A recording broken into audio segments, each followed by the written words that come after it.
السلام عليكم ورحمة الله وبركاته. ازيكم حبايبي؟ عاملين ايه؟ يا رب تكونوا بخير. النهاردة المولد النبوي الشريف، حبيت اقول لكم كل سنة وانتم طيبين، وكل عام والأمة الإسلامية جميعها بخير، وكل عام ونحن نشهد أن لا إله إلا الله وأن محمدا عبده ورسوله. كل عام وانتم بخير.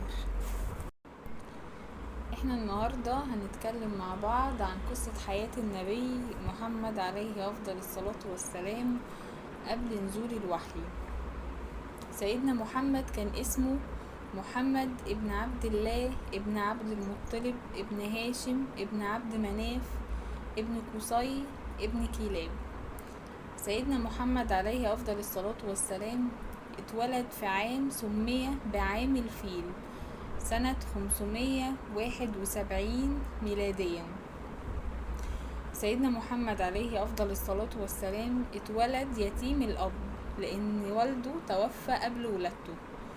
توفت أمه أمنة بنت وهب وهو عنده 6 سنوات، يعني هو عاش مع والدته 6 سنين، وبعد كده والدته توفت. بعد وفاة أمه أمنة بنت وهب رباه جده عبد المطلب، وكان جده بيحبه جدا وكان كريم معاه. وبعدين ربنا افتكره، يعني عاش مع جده 2 سنين لحد ما كمل 8 سنين، وبعدين توفاه الله. فتولاه عمه أبو طالب بعد وفاة جده، وكان عمره 8 سنين من بعد وفاة جده عبد المطلب. كانت المرضعة بتاعته حليمة السعدية، وكانت دي من أشهر مرضعات النبي عليه أفضل الصلاة والسلام. طبعا هتقولولي أشهر مرضعات النبي، يعني هو كان ليه كذا مرضعة؟ هو كان ليه 3 مرضعات، بس حليمة السعدية هي اللي كملت الرضاعة بتاعته للآخر. هو طبعا كان ليه 3، ال3 دول أولهم أمه، وبعدين كان في واحدة تانية بس يعني مش معروفة، وانا بصراحة معرفش اسمها عشان مفتيش يعني. وبعدين حليمة السعدية اللي هي اشهر مرضعاته عليه افضل الصلاة والسلام. ربنا بعت لنا سيدنا محمد عليه افضل الصلاة والسلام عشان يكون اخر رسول للبشر، عشان يدعو الناس للاسلام وعبادة الله دون شريك له، عشان الناس تقول أشهد أن لا إله إلا الله وأن محمدا عبده ورسوله دون شريك لله. يعني الناس تآمن إن مفيش إله تاني غير ربنا، لأن طبعا زمان كانت الناس اللي بيعبد أصنام واللي بيعبد بقر واللي بيعبد الشمس، مكانش حد مقتنع بأي حاجة اسمها الله.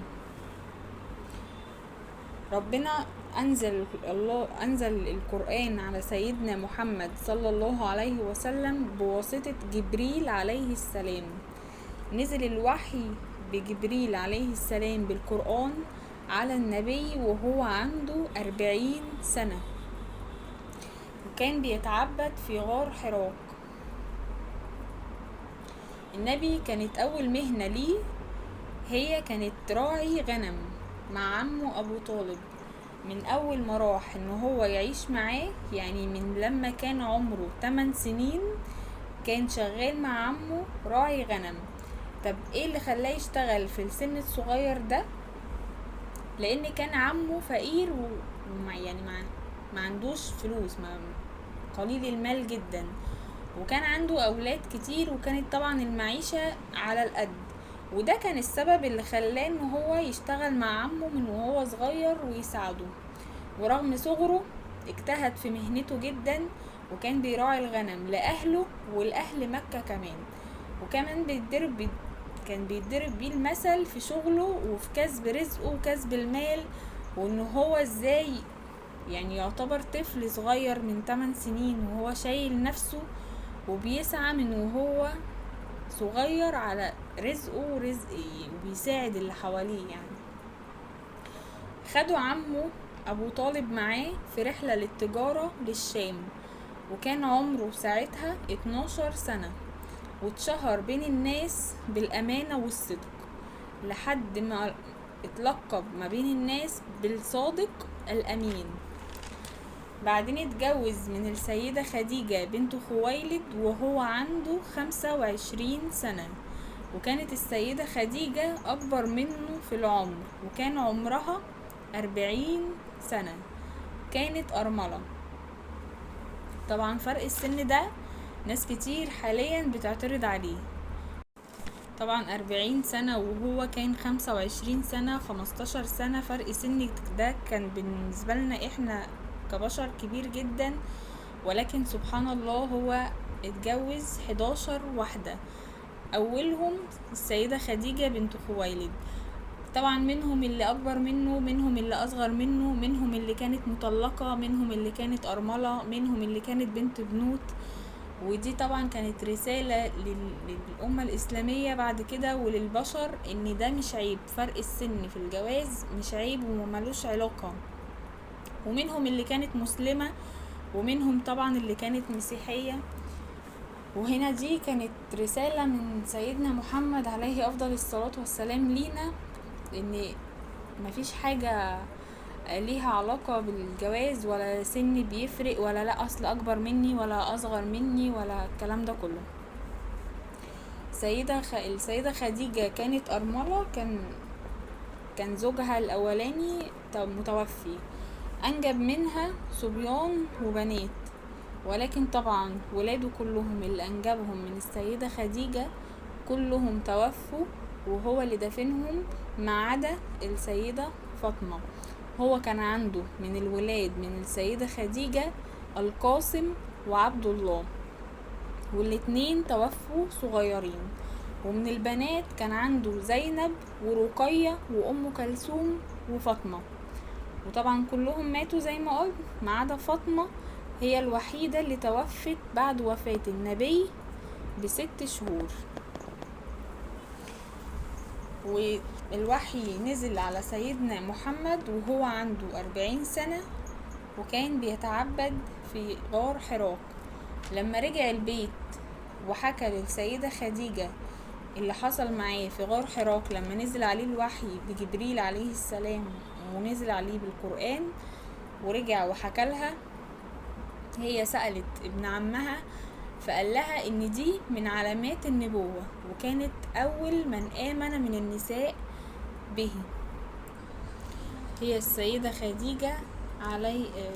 خديجة رضي الله عنها، وابن عمه علي ابن ابي طالب.